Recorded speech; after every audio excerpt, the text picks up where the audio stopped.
What's up, buddies? Today I'm going to be teaching you how to make black water and different properties of black water. Black water is something very easy to make. All you need is three basic ingredients, and that is moon water. You can have any sort of moon water from any phase of the moon, or if you would like to specifically have some with a certain phase, you can do that.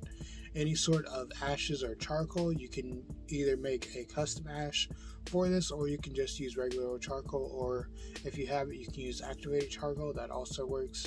And then the last thing is any sort of salt. Now you could have a colored salt, or you can have a black salt.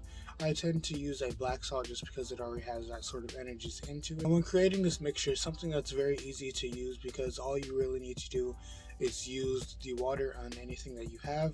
So if you're having anything written, then you can use it for writing, or if you would like to create any sort of markings with your fingers, you can do that. If you have any sort of scoring that you would like to do, like on a candle or on anything that you have, you can also use black water for this. It's something that is very easy to use because all you really have to do is apply it to something and then it'll have that effect. And it's not really something that you necessarily need to charge over every time. If you have a special type of black water that you use for certain things, you can just charge that one time and then just continuously use it for that. Now, the main uses for black water is protection, binding, and reflection.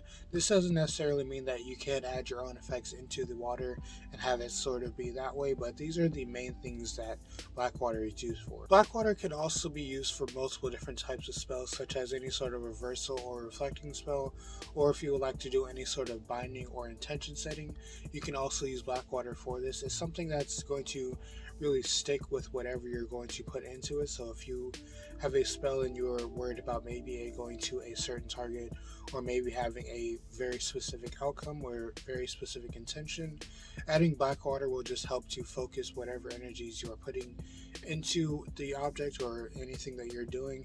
It'll really focus that into whatever you're trying to do. If you would like to know anything else about witchcraft or witchcraft related content, just subscribe to my channel. I'm going to be posting different videos related to black water on my socials, so if you would like to know more about that, then just go down below and check out my socials. And if you have any questions or would like to add anything to this video, or maybe suggest how you use your black water, just leave it in the comments down below and everyone can share how they use them. I know not everyone practices the same way, so maybe different people have different uses for black water. But yeah, that's the end of the video. Have a good day, night, life. Enjoy yourself and be happy.